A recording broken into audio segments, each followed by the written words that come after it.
Welcome back to the channel, guys, and in this video I'm going to show you the best build for wizard slash gunslinger right now. So I wanted to break down the video into 4 parts: the weapons that I use and how I got them, and the spells that I used, and the attributes and the combos I used to make the build the best it could be. So now I'm going to show you how to get the K-Rock's pistol. It's at the bottom of the map. I marked it with a red X right there. The K-Rock pistol is very good. Like, it accumulates lightning on the enemy the more you hit them, and then eventually they become electrified. The boss that you gotta kill to get this weapon, she's not that bad, so you go over there, whip her ass, get your pistol, you out of there.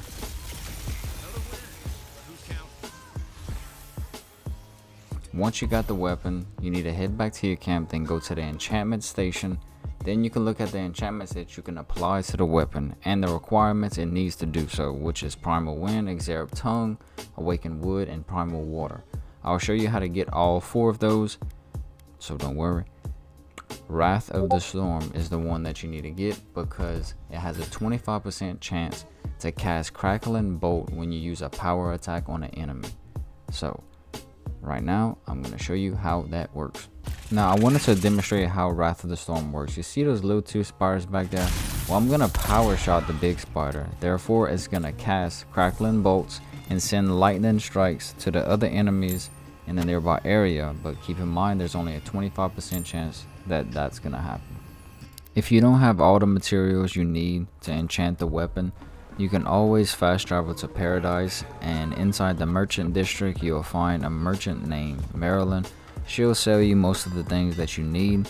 She might not have all. I could show you an alternative merchant that will sell you maybe what you need.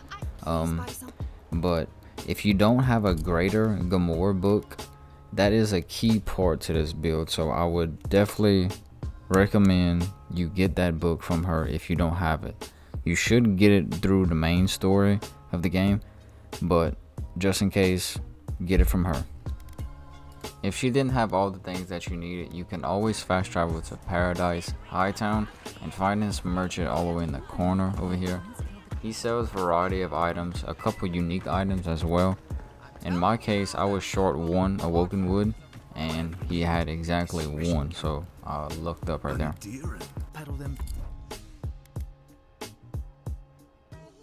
Now for your secondary weapon, you're going to want to get the Arquebus. You can get the common one, it's not that strong. You really want to aim to get the fine Arquebus.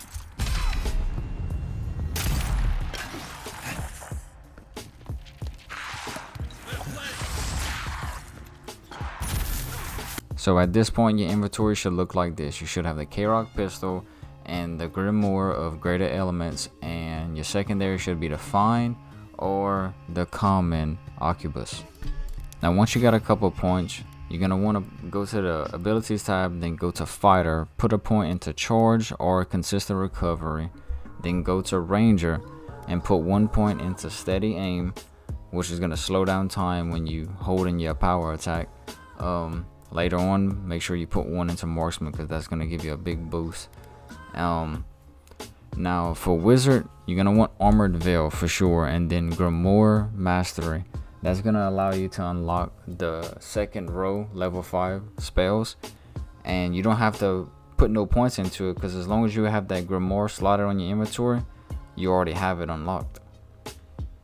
Now for attributes, I put 3 into might, 1 into constitution, 5 into dexterity, 4 into perception, 4 into intellect, and 1 into resolve. The only reason why I got dexterity so high in this build is because I'm switching in between 2 guns and sometimes it gets very slow. Me personally, I like the flow of combat to be real fast, so it makes it a lot more funner like that. I know there's a ability that you can get to make the weapon swap a lot faster, so I'm looking forward to getting that and see how it acts. Let's take a look at the combos that I use in this build. So I start off by casting Blizzard. That does minimum damage to the enemy, but it freezes them in place, and then the heavy hitter is that fireball. You're always going to want to use that in that order too. You can also use this same combo when you have a group of enemies. I think the Kraken Bolts is a more effective ability when it comes down to multiple enemies in the area, but both of them are effective, so it's up to you. I wanted to demonstrate why cracking bolts would have been the better option in that previous situation. So look right here, I hit that first guy, the bolt goes right and then it goes left, so that's 3 bounces. In this situation right here was the same thing, 3 bounces. Just imagine if this skill was upgraded till level 2, which is 6 bounces. Another key ability for this build is the Arcane Veil. The Arcane Veil is a shield that lasts 15 seconds and it makes it to where you can't get interrupted when you're casting spells. So if you have like a lot of archers and like spear guys just throwing shit at you, you just throw this veil up and then you can focus on the big guys.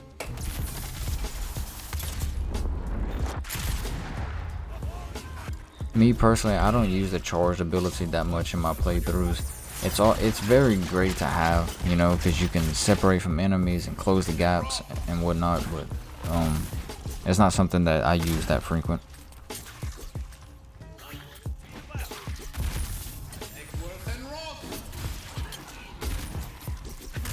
Now remember, if you're running low on essence and you don't have any potions or consumables, anything like that, you can always rely on the pistol and the Oculus combo and just kill a bunch of enemies and gather all their essence so you can sustain yourself. Well guys, that's gonna be the end of the video, and if y'all enjoyed it or found it helpful, like it up, comment, subscribe. It really helps me know that I'm doing something right. But I'm gonna see y'all next time. Y'all take it easy.